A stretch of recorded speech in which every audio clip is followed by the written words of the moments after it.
오늘 주시는 하나님의 말씀은 누가복음 24장 36절에서 43절입니다. 다 같이 일어나셔서 한 절씩 교독하겠습니다. 이 말을 할 때 예수께서 친히 그들 가운데 서서 이르시되 너희에게 평강이 있을지어다 하시니 그들이 놀라고 무서워하여 그 보는 것을 영으로 생각하는지라. 예수께서 이르시되 어찌하여 두려워하며 어찌하여 마음에 의심이 일어나느냐. 내 손과 발을 보고 나인 줄 알라. 또 나를 만져보라. 영은 살과 뼈가 없으되 너희 보는 바와 같이 나는 있느니라. 이 말씀을 하시고 손과 발을 보이시나 그들이 너무 기쁨으로 아직도 믿지 못하고 놀랍게 여길 때 이르시되 여기 무슨 먹을 것이 있느냐 하시니 이에 구운 생선 한 토막을 드리니 받으사 그 앞에서 잡수시더라. 아멘. 자리에 앉으셔서 기도하겠습니다. 사랑하는 하나님 아버지, 부활의 아침 주님의 진리의 말씀으로 저희를 인도하셔서 믿음 가운데 주님 앞에서 승리하며 살아갈 수 있도록 인도하여 주옵소서. 미련한 종을 주님 손에 맡기옵고 예수님의 이름으로 기도하옵나이다. 아멘. 부활의 아침입니다. 여러분, 교회 와서 물어보아야 할 가장 중요한 질문이 무엇일까요? 교회에서 질문해야 될 가장 중요한 질문은 뭘까요? 사람마다 생각이 다르겠지만 제가 생각할 때 교회에 와서 물어봐야 될 가장 중요한 질문은 하나님이 정말 살아계신가요? 그거 어떻게 알 수 있나요? 이거 같습니다. 하나님은 정말 살아계신 분인가? 그 사실을 어떻게 알 수 있는가? 하나님이 살아계시다는 것을 확신할 수 있어야 예배나 기도나 봉사가 의미 있지 않을까요? 그런데 교회에서 이 질문 던지기가 굉장히 부담스럽습니다. 다들 하나님 계시다고 믿으면서 신앙생활하고 있는데 근데 하나님 정말 살아계신가요? 그거 어떻게 알 수 있나요? 이런 질문을 하기가 굉장히 부담스러워요. 그래서 제가 여러분 대신 질문을 던지는 거예요. 하나님 살아계신가요? 그거 어떻게 알 수 있죠? 그래서 오늘 설교 제목이 믿지 못하는 이에게예요. 하나님 믿고 싶지만 잘 믿어지지 않는 분들에게 우리는 어떻게 하나님이 살아계신 것을 확신할 수 있는가? 여기서 잠깐 우리가 생각해 볼 것은 이런 질문입니다. 내가 하나님을 꼭 알아야 합니까? 하나님 모르고 살면 안 되나요? 하나님을 꼭 알아야 되나요? 이렇게 생각하실 분들도 계실 겁니다. 하나님을 아는 지식과 나 자신을 아는 지식은 서로 연결되어 있습니다. 그래서 하나님을 위해서 하나님을 알아야 된다고 말하는 것이 아니라 나를 위해서 하나님을 알아야 돼요. 우리를 지으신 하나님을 알지 못하면 내가 누구인지, 어디서 와서 어디로 가는지, 그리고 왜 사는지, 산다는 게 무엇인지, 그리고 어떻게 살아야 되는지에 대한 정답을 찾을 수 없습니다. 우리를 지으신 하나님을 모르는데 내가 누구인지, 왜 사는지, 어떻게 살아야 하는지를 어떻게 알 수 있어요?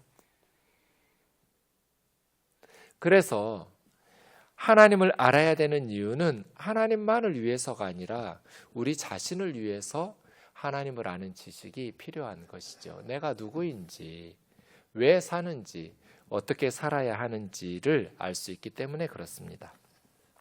하나님을 알고 하나님을 만나는 것은 비를 맞는 것하고 비슷합니다. 비를 맞으려면 두 가지 조건이 필요하죠.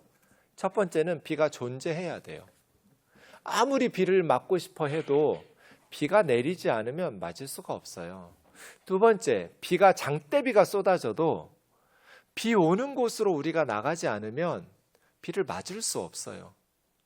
밖에 아무리 비가 많이 와도 실내에 있으면 비를 맞을 수 없어요. 하나님을 만나는 것도 비슷해요. 아무리 우리가 하나님을 알고 싶어도 하나님이 존재하지 않으면 하나님을 알 수가 없어요. 두 번째, 하나님이 존재하셔도 하나님을 만날 수 있는 곳으로 나가지 않으면 하나님을 만날 수 없어요. 산속에 들어가서 도 닦는다거나 도서관에 들어가서 사람들이 써놓은 책 읽는다고 해서 하나님을 만날 수 있는 게 아니에요.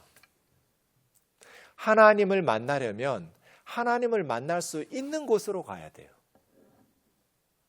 그럼 우리는 어디 가서 하나님을 만날 수 있을까요? 요한복음 1장 18절 말씀 보시면 제가 개역 개정과 표준 세번역으로 두 개를 써놨습니다. 본래 하나님을 본 사람이 없으되 일찍이 하나님을 본 사람은 아무도 없다. 하나님을 보지도 않았는데 어떻게 믿어요? 어떻게 알 수 있어요? 불가능해요. 그런데 하나님 아버지 품속에 있는 독생하신 하나님이 예수 그리스도가 나타내셨느니라. 아버지 품속에 계신 외아들이신 하나님께서 하나님을 알려주셨다. 하나님을 만나려면 하나님을 만날 수 있는 곳에 가야 돼요. 하나님이 하나님 자신을 알려주신 곳으로 가야 돼요. 하나님은 어떻게 하나님 자신을 우리에게 알려주셨어요? 독생자 예수 그리스도를 세상에 보내셔서 알려주셨어요. 그래서 우리는 예수 그리스도를 통해서 하나님을 알 수 있어요. 이걸 따져봐야 돼요. 예수님이 가짜면 기독교는 가짜예요. 시간 낭비예요. 하나님이 진짜 살아계시냐? 그거 어떻게 알 수 있냐? 성경은 예수 그리스도를 통해서 하나님은 하나님 자신을 알려주셨다고 가르쳐줘요. 그래서 예수 그리스도가 진짜인지 가짜인지 철두철미하게 꼼꼼하게 따져보고 살펴야 돼요. 오늘은 주 30년 4월 7일에 있었던 부활절의 사건의 말씀을 묵상하려고 합니다. 본문 36절에 보면 이 말을 할 때 이렇게 시작하는데요. 이 말은 누가 했냐면 엠마오로 가는 두 제자에게 부활하신 주님이 나타나셨어요. 그래서 엠마오로 가던 두 제자가 부활의 주님을 만나고 다시 예루살렘으로 돌아왔어요. 부활의 주님을 우리가 만났다. 제자들에게 엠마오로 내려가다가 부활의 주님을 만난 이야기들을 하고 있을 때 제자들 가운데 예수님이 친히 그들 가운데 찾아오셔서 서셨어요. 그리고 너희에게 평강이 있을지어다 하고 인사하는 거예요. 제자들이 놀라고 무서워하여 우리가 유령을 보고 있나? 예수님의 유령을 보고 있다라고 생각하고 있었어요. 그때 주님이 어찌하여 두려워하며 어찌하여 마음에 의심하느냐라고 말씀하시고 계세요. 누가복음에 보면 시작과 끝이 놀라고 무서워하는 사건으로 이루어져 있어요. 누가복음의 시작 1장 12절에 보면 세례 요한의 아버지 사가랴가 제사장인데 예루살렘 성전에서 향을 가지고 성전에 들어가서 분향하고 있을 때 갑자기 천사가 나타났어요. 얼마나 놀랬겠어요.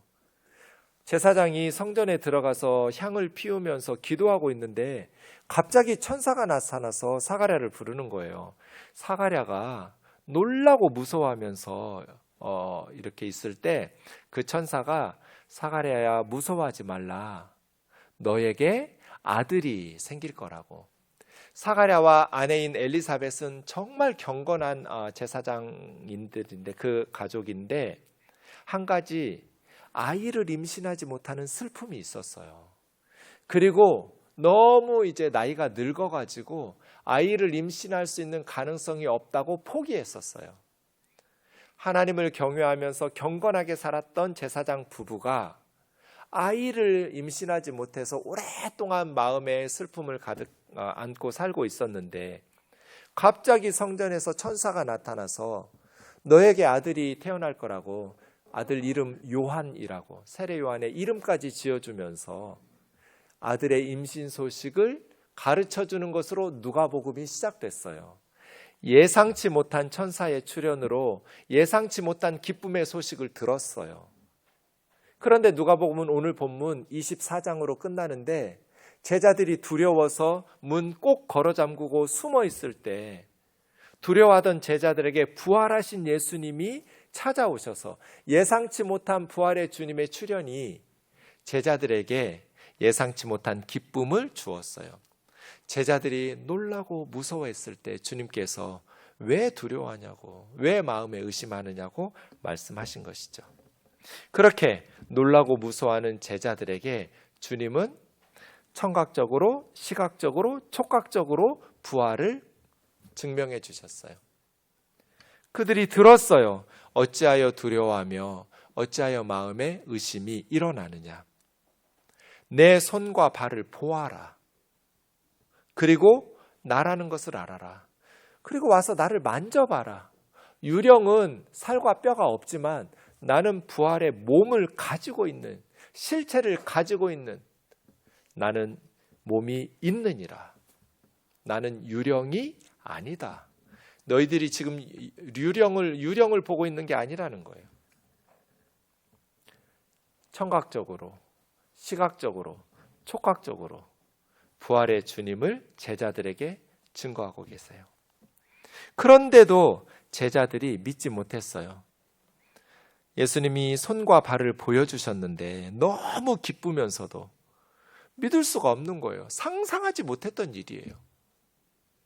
죽으면 끝이지 어떻게 다시 죽은 사람이 살아날 수 있어요? 아직도 믿지 못하고 있을 때 예수님께서 먹을 게 뭐가 있느냐고 물었고 생선 한 토막, 구운 생선 한 토막을 드렸고 예수님이 제자들 앞에서 구운 생선 한 토막을 잡수셨어요. 30절에 보면 엠마오로 가던 제자들과 함께 빵을 드셨는데 이제는 구운 생선도 드셨어요. 나는 유령이 아니다. 유령은 살과 뼈가 없지만 나는 부활체, 부활의 몸을 가지고 다시 살아났다고 증거하는 거죠. 여러분, 그래서 예수님의 제자들이 주님이 부활하셨다라는 것을 확신하게 됐어요. 마태복음 28장에 보시면 이제 부활절 새벽에 예수님의 시신에 향품을 바르려고 갔던 몇몇 여인들이 가봤더니 무덤의 문이 열려있고 예수님의 시체가 없어지고 막달라 마리아는 부활의 주님을 만나고 뭐 이런 사건들이 있을 때 무덤을 지키던 군인들, 경비병들이 큰일 났어요. 그래서 대제사장들과 장로들에게 가서 무덤 문이 열렸다. 들어가 보니 예수 시체 없어졌다. 이런 빈 무덤의 소식을 알렸더니 대제사장들이 산헤드린 공회에서 장로들과 함께 모여 의논하면서 무덤을 지키던 경비병들에게 많은 돈을 주고 사람들에게 제자들이 밤에 와서 우리가 잠들어 있을 때 예수의 시체를 도둑질하여 갔다라고 퍼뜨리기 시작했어요. 무덤을 지키던 병사들이 졸다가 무덤 문 열리고 시체까지 도둑 맞았으면 이 군인들은 총독에게 징계를 받아야 되잖아요. 만약에 그렇게 거짓말, 우리가 시키는 거짓말을 해서 너희가 징계를 받을까 두려워한다면 우리가 빌라도 총독에게 잘 말해 놓을 테니까 염려하지 말라고. 군인들이 많은 돈을 받고 대제사장들이 가르쳐 준 대로 우리가 밤에 잠들었을 때 제자들이 와서 시체를 훔쳐갔다는 소문을 유대인들에게 퍼뜨렸어요. 그래서 오늘까지 마태복음을 쓰고 있는 이 순간까지 유대인들은 예수의 시체를 제자들이 가져와서 도둑질해 갔다라고 믿고 있었어요. 자, 그럼 여러분 어떤 대화가 이어질까요? 경비병들은 예수의 제자들이 시체를 훔쳐갔다 이렇게 말했죠. 그럼 제자들이 뭐라고 말하겠어요? 너희들이 무덤을 지키고 있지 않았냐? 우리 안 지켰어 이러지 않았어요. 지키고 있었는데 우리는 자고 있었어. 그럼 제자들이 뭐라고 말하겠어요? 그렇게 큰 돌문을 우리가 열 동안 너희가 깨지 않을 수가 있냐? 이게 가능하냐? 경비병들이 뭐라고 그래요? 몰라, 우리는 깊이 잠들고 있었어. 니들이 도둑질해 갔어. 이렇게 말하고 있는 거예요. 요한복음 20장에 보면 여인들이 무덤이 비었다, 무덤 문이 열렸다는 소식을 듣고 베드로와 요한이 예수님의 무덤으로 달려가고 있었습니다. 젊은 요한이 먼저 무덤에 도착했는데 베드로가 올 때까지 기다리고 들어가진 않았어요. 나중에 시몬 베드로가 와서 무덤 안에 들어가 보니 예수님의 시체를 쌌던 긴 헝겊 세마포를 그대로 그 자리에 놓여 있는 걸 보았어요. 그리고 머리를 쌌던 수건은 세마포와 함께 있지 않고 머리를 쌌던 그 자리에 그대로 놓여 있었어요. 베드로가 무덤에 들어간 후에야 요한도 따라 들어가서 무덤 안을 살펴보았어요. 그랬더니 예수님의 몸을 쌌던 세마포가 그 자리에 그대로 있고 머리를 쌌던 수건도 수건이 있던 그 자리에 있고 예수님의 몸만 그대로 빠져나갔어요. 그래서 요한이 그 빈 무덤의 세마포와 수건을 보고 주님이 부활했다라는 것을 믿었어요. 부활의 주님을 만났다는 막달라 마리아 말이 사실이었구나. 왜요? 세마포와 수건이 그대로 있었어요. 자, 이제 경비병들이 뭐라고 그러겠어요? 제자들이 예수의 시체를 도둑질해 갔다. 그럼 제자들이 뭐라고 그러겠어요? 야, 우리가 그 순간 잡히면 죽는데 빨리 예수님의 시체를 그대로 들고 가지. 세마포와 수건을 다 거기다 무덤에다가 놓고 예수님의 시신만 가져갈 리가 있냐? 경비병들이 뭐라고 대답하겠어요? 몰라, 니들이 변태인가 보지. 세마포와 수건이 없었다가 아니에요. 무덤은 비었고 문은 열렸고 세마포와 수건은 그대로 있었고. 제자들이 뭐라고 말하겠어요? 미안한데 우리는 겁쟁이들이어서 그렇게 담대하게 주님의 무덤을 열고 시신을 훔쳐갈 생각도 못하고 무서워서 아무개의 집에서 문 걸어 잠그고 꽁꽁 숨어 있어서 알리바이 다 되지 않겠어요?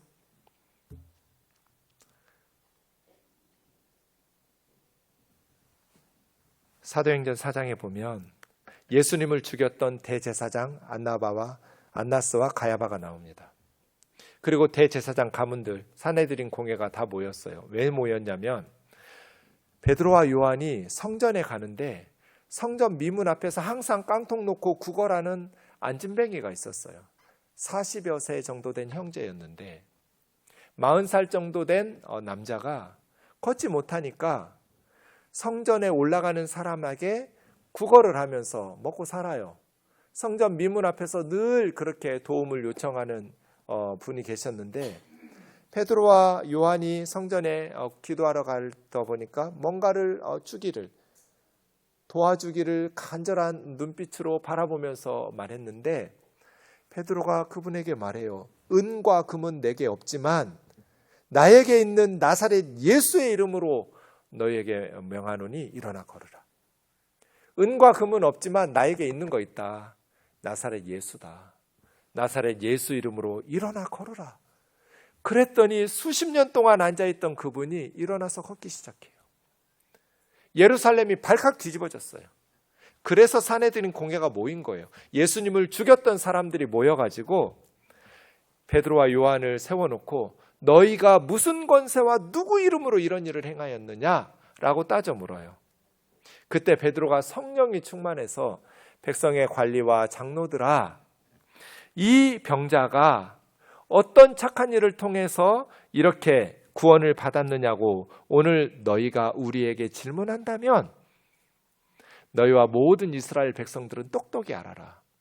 너희가 십자가에 못 박고 하나님이 죽은 자 가운데서 살리신 나사렛 예수 그리스도의 이름으로 이 사람이 건강하게 되어 지금 너희 앞에 서 있다. 너희가 십자가에 못 박아 죽였지만 하나님이 죽은 자 가운데서 다시 살리신 나사렛 예수 그리스도의 이름으로 이 사람이 건강해진 거다. 너희 건축자들이 쓸모없다고 버린 돌인 예수 그리스도를 하나님은 집 모퉁이에 하나님 나라의 머릿돌이 되게 하셨다. 다른 이로서는 구원을 받을 수 없나니 천하 사람 중에 구원을 얻을 만한 다른 이름을 우리 인간들에게 주신 적이 없다. 오직 예수 그리스도의 이름으로만 구원을 받을 수 있다. 이 산헤드린 공회원들이 이 베드로와 요한이 별 볼 일 없는 사람인 줄로 알았다가 무식한 사람들인 줄로 알았다가 이렇게 담대하게 말하는 것에 놀라기 시작합니다. 무시할 수 있는 사람들이 아닙니다. 빌라도 총독을 압박해서 빌라도 총독의 생각을 꺾고 빌라도 총독은 예수님을 죽이려고 하지 않았어요. 유월절 특사로라도 풀어주고 싶었어요. 그런데 로마 총독의 권세를 꺾어내고 예수님을 십자가에 못 박았던 사람들이에요. 산헤드린 공회는 이스라엘 최고의 권력자들이에요. 그런데 예수님을 죽였던 산헤드린 공회의 제사장들 앞에서 베드로와 요한 어부 출신의 시골 촌뜨기들이 담대하게 말하는 거예요. 그런데 비난할 수도 없어요. 병 나은 사람이 옆에 같이 있으니까. 그래서 잠깐 나가 있으라고 공회로 모여서 의논을 하기 시작했어요. 이거 어떻게 해야 되냐. 유명한 표적은 나타났고 예루살렘 모든 사람들이 다 알려졌는데 우리도 부인할 수가 없다. 맨날 성전 미문에 앉아서 구걸하던 사람 아니냐. 민간에 더 퍼지지 못하게 예수의 제자들을 위협해가지고 더 이상 예수 이름으로 말하지 못하게 하자. 이렇게 산헤드린 공회에서 결정한 후에 베드로와 요한을 부릅니다. 경고를 하면서 도무지 앞으로는 예수의 이름으로 말하지도 말고 가르치지도 말아라. 그때 베드로가 말합니다. 하나님 앞에서 너희 말 듣는 것이 하나님 말씀 듣는 것보다 옳은가 판단해 봐라. 너희도 머리가 있으면 좀 생각이라는 걸 해봐. 하나님 앞에서 너희 말 듣는 게 하나님 말씀 듣는 것보다 옳겠니? 우리는 보고 들은 것을 말하지 아니할 수 없다. 목숨 건 거예요. 우리는 목에 칼이 들어와도 보고 들은 것을 말하지 않을 수 없다. 그렇게 예수 그리스도의 십자가와 부활의 복음이 온 세상을 향해서 전파되기 시작했습니다. 예수님의 제자들이 복음의 증인이 될 수 있었던 것은 세 가지 원인이 있습니다. 예수님의 제자들이 복음의 증인이 될 수 있었던 이유는 그들이 부활의 주님을 만났기 때문입니다. 시각적으로, 청각적으로, 촉각적으로 부활의 주님을 거듭거듭 반복해서 경험했어요. 부활의 주님을 우리가 만났다. 산헤드린 공회에서 다시는 예수의 이름으로 말하지도 말고 가르치지도 말라고 위협하고 협박하는데도 하나님 앞에서 너희 말 듣는 것이 하나님 말씀 듣는 것보다 옳은지 판단해 보라고. 말도 안 되는 소리라고. 우리는 보고 들은 것을 말하지 않을 수가 없다. 왜요? 부활의 주님을 만났기 때문이에요. 부활의 주님을 만났을 뿐 아니라 제자들은 성경을 바르게 깨닫기 시작했어요. 구약 성경을 통해서 메시아가 고난받고 부활하신다는 사실을 확인하게 되었어요. 이 두 가지 사실 외에도 위로부터 임하시는 성령의 능력을 힘입었어요.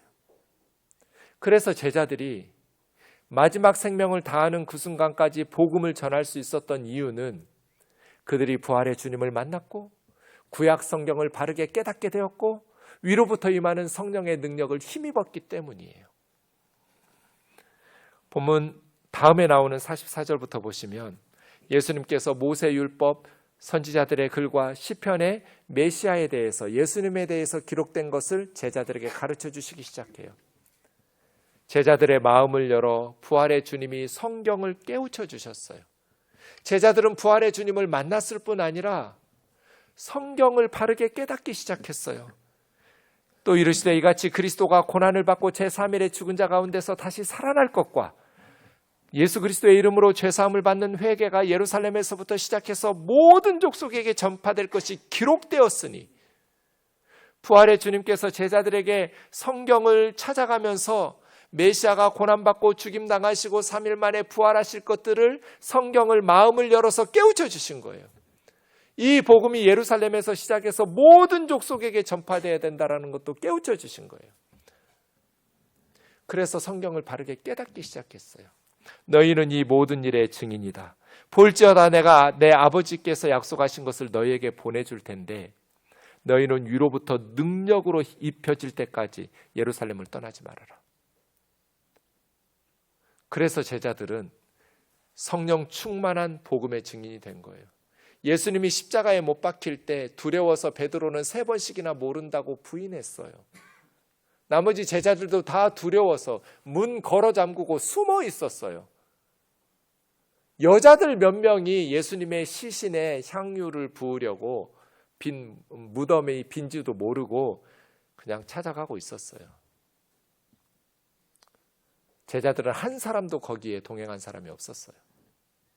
그런데 불과 얼마 지나지 않아서 이렇게 두려움에 숨어있던 제자들이 예루살렘 성전 한복판에 가서 보고 들은 것을 증언하지 않을 수 없다라고 외치기 시작했어요.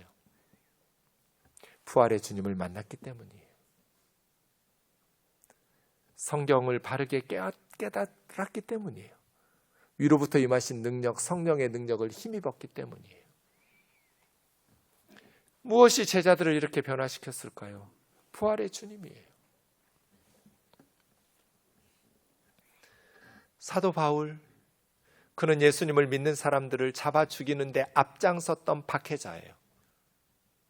그런데 바울은 네로 황제에 의해서 순교당하는 그 순간까지 칼이 바울의 목을 내리쳤을 때 바울의 목이 땅바닥으로 3번 튀면서 피가 튀었다고 그래요. 자기 목에 칼이 내려올 때까지 바울은 예수님을 믿으라고 전도하는 선교사로 살았어요. 예수 믿는 사람들을 잡아 죽이려고 외국에까지 찾아다니던 박해자 사도 바울이 마지막 예수님의 복음을 전하기 위해서 생명을 바치는 순간까지 세상 사람들에게 예수님 믿어야 된다라고 외치는 선교사로 변한 그 변화의 이유는 무엇일까요? 바울의 고백처럼 예수 믿는 사람들 잡아가더라고 다마스커스 가다가 부활의 주님을 만났다. 바울의 설명 외에는 설득력 있는 설명이 없어요. 제자들의 변화와 바울의 변화를 설명할 수 있는 다른 설득력 있는 말이 없어요. 제자들과 사도 바울은 구원의 심오한 교리를 만들어낸 게 아니에요. 이론과 철학으로 사람들을 구원한 게 아니에요. 그냥 역사적 사건, 부활 사건을 보고 증언하기 시작했어요. 심오한 교리 만들어낸 거 아니고요. 그냥 자기들이 보고 들은 거, 너희가 십자가에 못 박아 죽인 예수를 하나님이 죽은 자 가운데서 다시 살리셨다. 그거 외치다가 죽었어요. 수많은 초대교회 성도들이 죽었어요. 제자들이 죽었어요. 요한복음의 저자인 요한의 형제 야고보가 12제자 중에는 맨 처음 순교당했어요. 칼로 목을 쳤어요. 그걸 보고도 제자들이 두려워하지 않고 복음을 전하기 시작했어요. 바돌로메는 산채로 껍질 벗겨서 죽였어요. 베드로는 십자가에 거꾸로 못 박아서 죽였어요. 베드로의 형제 안드레는 X자 십자가에 못 박아서 죽였어요. 모든 제자들이 그렇게 사랑하는 가족들과 사랑하는 교우들과 함께 죽었어요. 수많은 그리스도인들이 며칠씩 굶주렸던 맹수의 밥이 되면서 콜로세움 원형 경기장에서 죽임을 당했어요. 많은 그리스도인들이 산채로 화형을 당하고 그대로 돼지 기름을 짜듯이 사람의 기름을 짜서 그리스도인들의 기름으로 저녁에 횃불을 밝혔다고 로마 역사가들이 기록하고 있어요. 항문에서부터 입까지 창으로 찔러 죽였다고 기록하고 있어요. 수많은 그리스도인들이 그렇게 순교당했어요. 그들이 외친 건 딱 하나예요. 우리가 부활하신 주님을 만났다. 하나님이 우리를 극진히 사랑하셔서 우리 죄를 위해서 십자가에 알몸으로 벌거벗겨서 예수님을 쇠못받아 죽이시고 예수님은 우리 죄를 대신해서 하나님의 저주와 형벌을 받으시고 무덤에 가셨다가 사흘 만에 다시 살아나셨다. 우리가 봤다. 우리는 보고 들은 것을 증언하지 않을 수 없다. 이 복음 전해주다가 순교당했어요. 교회 와서 물어야 될 가장 중요한 질문. 하나님이 살아계신 것을 어떻게 알 수 있냐고요? 라비 제커라이어스라는 인도 출신의 크리스찬이 있어요. 탁월한 지성인인데 인간이 하나님을 거부하는 것은 지적인 요구 때문도 아니고 증거가 부족한 탓도 아니다. 증거는 차고 넘쳐요. 그럼 사람들이 왜 하나님을 거부하는가? 자신에게 하나님이 필요하다는 사실을 인정하기 싫어하는 도덕적 저항 때문이다. 지 맘대로 살고 싶으니까. 하나님의 간섭이 싫으니까. 하나님을 믿지 못하는 이유는 증거가 부족해서가 아니에요. 자신에게 하나님이 필요하다는 사실을 인정하기 싫기 때문이에요.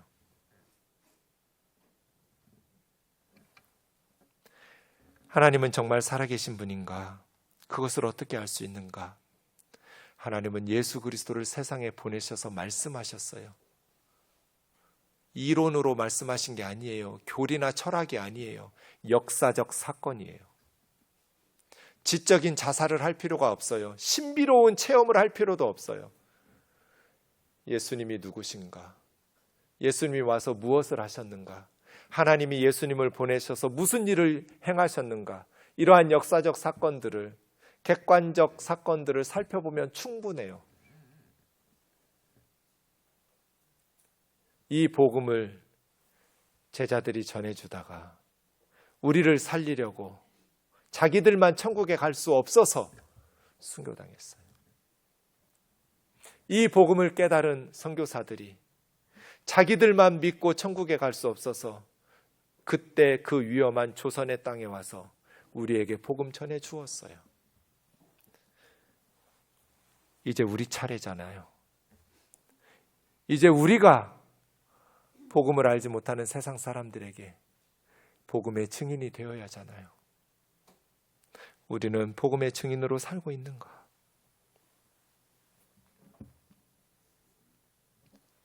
우리 우면동 교회는 구원의 방주인가?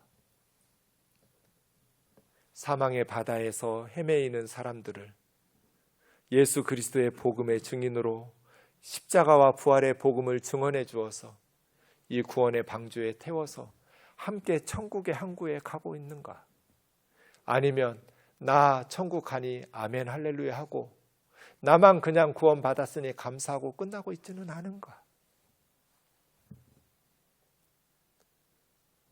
살아계신 하나님께서 예수 그리스도를 이 땅에 보내주셔서 우리를 위하여 십자가의 고난을 받게 하시고 사흘 만에 무덤에서 다시 나와 부활하셔서 우리를 살리신 이 구원의 복음을 우리 우면동 교회가 온 세상에 선명하게 선포하고 증거하는 선교 공동체 되기를 주의 이름으로 축원합니다. 찬양하겠습니다.